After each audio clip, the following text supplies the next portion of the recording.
अल्हम्दुलिल्लाह नहमदुहु व नस्तईनुहु व नस्तहदीहि व नस्तंसुरुहु अम्मा बअद फअऊज़ु बिल्लाहि मिनश शैतानिर रजीम बिस्मिल्लाहिर रहमानिर रहीम इन्नल्लाह यअमुरुकुम अन तुअद्दुल अमानाति इला अहलिहा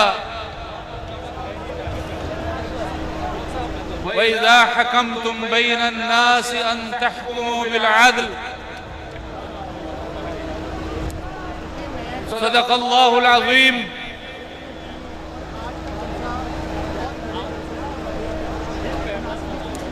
मेरे इंतहाई मोहतरम जनाब सदर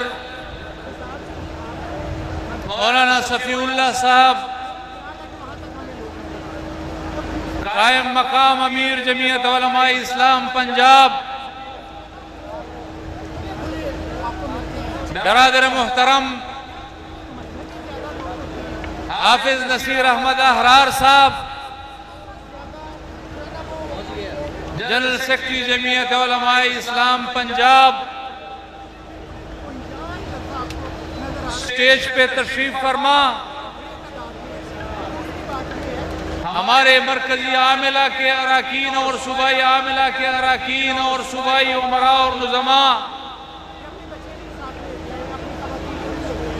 और फूल नगर में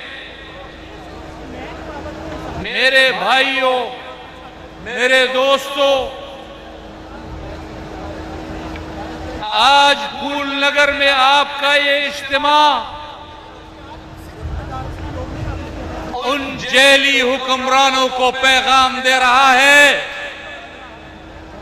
उन जेली हुक्मरानों को पैगाम दे रहा है कि जिन्होंने आपका रास्ता रोकने की कोशिश की, आपके जलसे को रोकने की कोशिश की, आपका ये जम्मे गफीर उनको पैगाम दे रहा है कि हमारे इन अबाबीलों का रास्ता तो तुम्हारे आका भी नहीं रोक सकते, तुम क्या रोकोगे।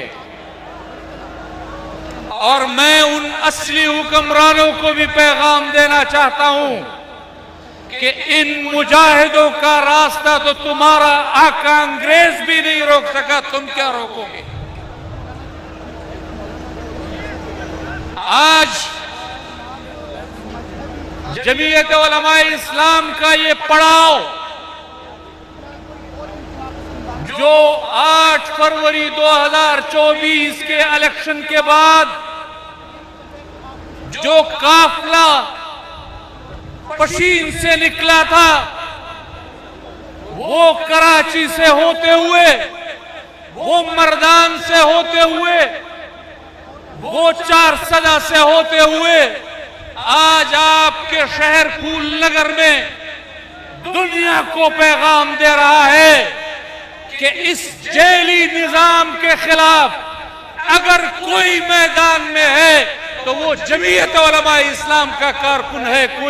कोई जेली हुक्मरान पाकिस्तान में अवाम के हक के हुक्मरानी को गस्ब नहीं कर सकता। जमीयत उलमा इस्लाम का कारकुन उसके खिलाफ मैदान में कल भी खड़ा था, आज भी खड़ा है और इंशाअल्लाह कल भी खड़ा रहेगा। मेरे मोहतरम दोस्तों, हमारा इस रियासत के साथ एक मुआहदा है।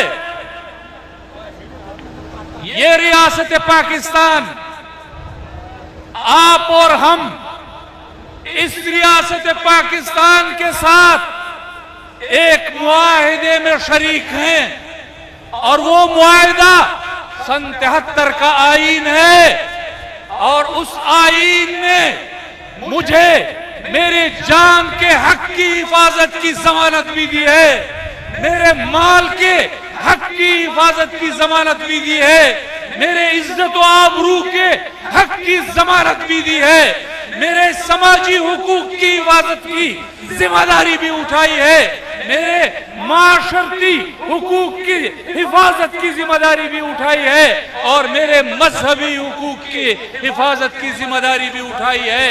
तो फूलनगर के मेरे दोस्तों, आइए आज आप और हम इस रियासत और इस हुकूमत के साथ एक सवाल और जवाब कर लेते हैं कि आपने हमें जिस मुआहदे में शरीक किया है, आपने मुझे मेरे शहरियत के बदले में, मेरे टैक्स के बदले में मुझे जो हुकूक देने हैं, आप उन हुकूक को देने में नाकाम क्यों हो गए हैं?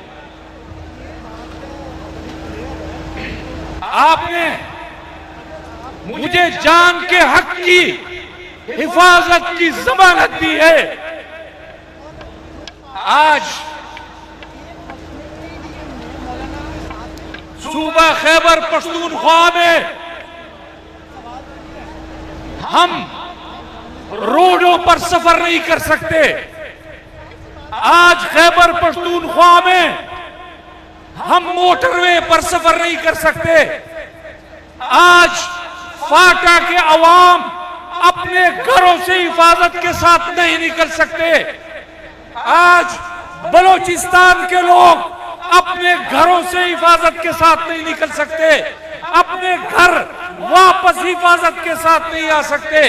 आपने अभी हाल ही में 4 सदा के हमारे इतने बड़े शेखुल हदीस मौलाना मोहम्मद इदरीस का जनाजा देखा, आपने मौलाना हसन जान का जनाजा देखा, आपने बाजवड़ में हमारे उलमा के जनाजे देखे, आपने फाटा में हमारे उलमा के जनाजे देखे, आपने अभी बलोचिस्तान के हना में ज़ियारत में हमारे इंसानों के जनाजे देखे।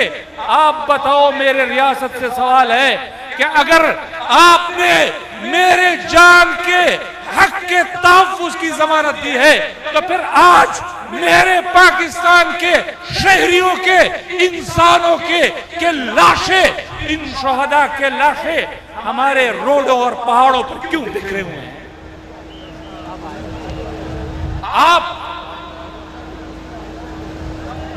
आप मुझे जान के हक के तहफ़्फ़ुज़ की जमानत नहीं दे सकते।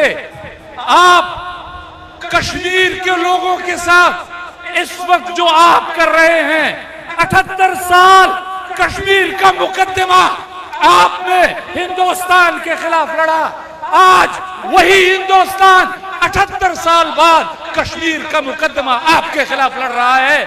आप बताइए, आपने कश्मीरियों के जान के हक की हिफाजत कहां की है?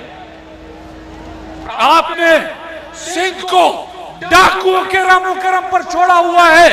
2-2 साल के, 4-4 साल के, 6-6 साल के बच्चे डाकुओं के हाथों यरगमाल, और आपके इमदाद के मुंतजर आप 2 साल के बच्चे के जान की हक की हिफाजत नहीं कर सकते। आप बताइए कि मैंने इस रियासत के साथ अब जो अपने जान के हक के तहफ़्फ़ुज़ का मुआहदा किया है, वो रियासत क्यों नाकाम हो गई है मेरे जान की हिफाजत में?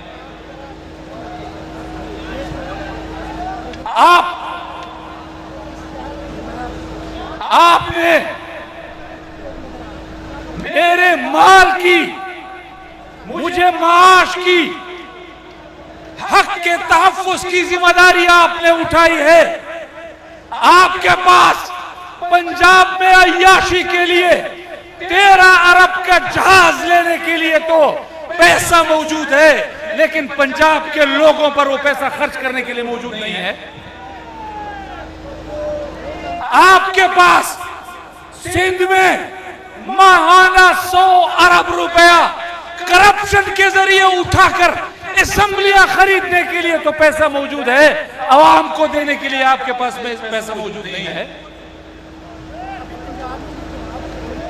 आपके पास खैबर पख्तूनख्वा में वो लोग जो अपने आप को पाक शफाफ कहते हैं, उनके पास, उन्होंने भी पीपल्स पार्टी से तरीका सीख लिया है कि पैसे कमाओ और फिर असेंबलियां खरीदो, फिर सीटें खरीदो, फिर हुकूमतें खरीदो। तो अगर आप हमारे जान के हक के तहफ्फुज़ की जमानत नहीं दे सकते, हमारे माल के हक के तहफ्फुज़ की जमानत नहीं दे सकते, पूरे खित्ते में अगर पेट्रोल की कीमतें सबसे ज्यादा है तो वो पाकिस्तान में है, पूरे खित्ते में अगर बिजली की कीमतें सबसे ज्यादा है तो वो पाकिस्तान में है। आप बताइए कि इस अवाम के साथ आपने माश का कि उनके हक के तहफ्फुज़ की जमानत उठाई है, आप मेरी रियासत और मेरी हुकूमत जवाब दिए कि इस हक के तहफ्फुज़ में वो नाकाम क्यों हो गए।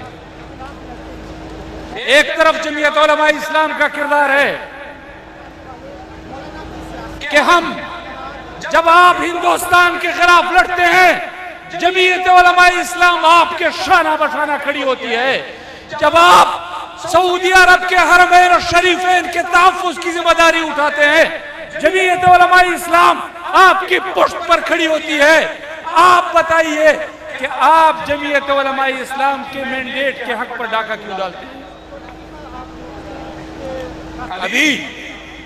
अभी मौलाना अमजद खान साहब कह रहे थे, आपसे मुतारबा कर रहे थे कि पंजाब किसका, केपी किसका, बलोचिस्तान किसका, सिंध किसका, कश्मीर किसका। आप कह रहे थे मौलाना का। मैं आपको बताना चाहता हूं कि मौलाना अब्दुल वासित साहब ने सही निशानदेही की कि बलोचिस्तान किसका, इसका, पंजाब किसका, इसका, केपी किसका, इसका, कश्मीर किसका, इसका। पाकिस्तान के लोगों के लिए और मौलाना के लिए आपने छोड़ा क्या है। आपने तो हर चीज पर इनको काबिज और गासिब बना दिया है। और हम पाकिस्तान के आईन के मुहाफिज, हम पाकिस्तान के जमहूरियत के मुहाफिज, हम पाकिस्तान के निजाम के मुहाफिज, हम पाकिस्तान की रियासत के मुहाफिज, और उसके बावजूद जब मैंडेट पर डाका डाला जाता है तो जमीयत उलमा इस्लाम के मैंडेट पर डाके डाला जाता है। अगर आप हुकूमतें छीनते हैं तो जमीयत उलमा इस्लाम की हुकूमतें छीनते हैं। आपने केपी की हुकूमत को जमीयत से छीना, आपने बलूचिस्तान की हुकूमत को जमीयत से छीना, आपने अभी गिलगित बल्तिस्तान में जमीयत के मैंडेट पर शबखून मारा है। आप बताओ कि मैंने इस रियासत के साथ अपने हक के हुक्मरानी के हक के तहफ्फुज़ का मुआहिदा किया है। मेरी रियासत मुझसे मेरा हक के हुक्मरानी का हक क्यों छीन रही है।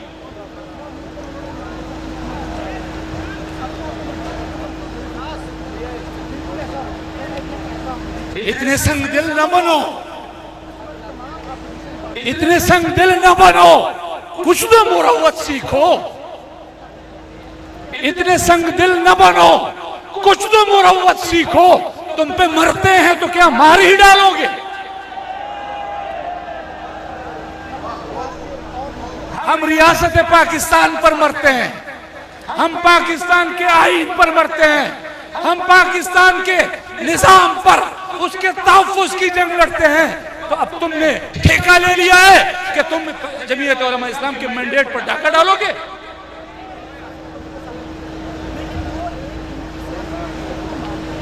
तो आप बताइए, फूलनगर के नौजवानों में बिलखुसूस आपसे मुखातिब हूं कि इस हक के तहफ्फुज़ के लिए मैदान में आएंगे। ऐसे नहीं, इस तरह का पैगाम तो इन जेली हुक्मरानों तक भी नहीं जाएगा, इनके आकाओं तक क्या जाएगा। इस तरह नहीं, अपने हक के तहफ्फुज़ के लिए मैदान में आओगे तो फिर मैं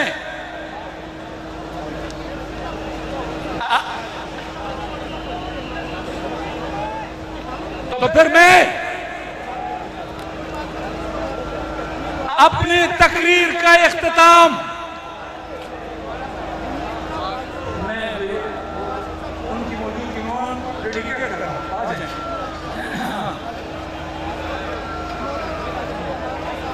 कायदे मोहतरम के इस्तकबाल के लिए खड़े हो जाइए। कायदे मोहतरम के इस्तकबाल के लिए खड़े हो जाइए। कैसे इस्तकबाल करते हैं, मोबाइल निकालिए।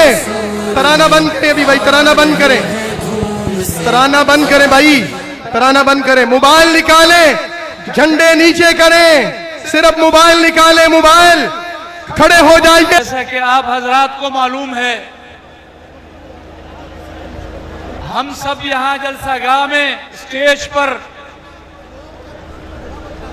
उस वक्त तक आपका वक्त लेते हैं, आपको मशगूल रखते हैं जब तक हजरत कायद जमीयत तशरीफ न ले आए। अब चूंकि हजरत कायद जमीयत स्टेज पे तशरीफ ला चुके हैं, तो मैं अपनी तकरीर का इख्तिताम अहमद फराज की एक नज्म से करना चाहता हूं, जो मैं हजरत मौलाना फजलुर रहमान साहब के नाम कर रहा हूं। आप मेरा साथ देंगे इसमें? ये अहमद फराज की नज्म मैं अपने कायद के नाम करते हुए अपने हुक्मरानों को पैगाम दे रहा हूं कि तुम लोग जमीयत की आवाज को दबाने की कोशिश करोगे, तुम जितना उसको दबाओगे उतना ये आवाज उभरेगी, और इंशाअल्लाह यही पाकिस्तान में इनकलाब के और बहार की नवीद होगी। तो वो अहमद फराज ने एक नज्म में कहा है कि मेरे तन के जख्म न गिन, मेरे तन के जख्म न गिन, अभी मेरे आंख में अभी नूर है, मेरे बाजुओं पे निगाह कर, जो गुरूर था वो गुरूर है, और मुझे देख कब्जे तैख पर अभी मेरे कफ की गिरफ्त है, मुझे देख कब्जे तैख पर अभी मेरे कफ की गिरफ्त है, बड़ा मुंतकिम है मेरा लहू, ये मेरे नसब की सरिश्त है, और मैं उसी कबीले का फर्द हूं जो हरीफ सैले पला रहा, मैं उसी कबीले का फर्द हूं जो हरीफ सैले पला रहा, उसे मरगजार का खौफ क्या जो कफन बदोश सदा रहा। सो मेरे गनीम न भूल तू कि हर सितम की शब को जवाल है, तो मेरे गनीम न भूल तू कि हर सितम की शब को जवाल है, और मेरे गनीम न भूल तू कि हर सितम की शब को जवाल है, तेरा जबर जुल्म बला सही, मेरा हौसला भी कमाल है, और तुझे मान जोशनो कुर्स पर, मुझे नाज जख्मे बदन पे है, यही नाम अबर है बहार का जो गुलाब मेरे कफन पे है। वाखिर दावाना अल्हम्दुलिल्लाह रब्बिल आलमीन। खूबसूरत अंदाज में आपके जज्बात को गरमा रहे थे हम सब के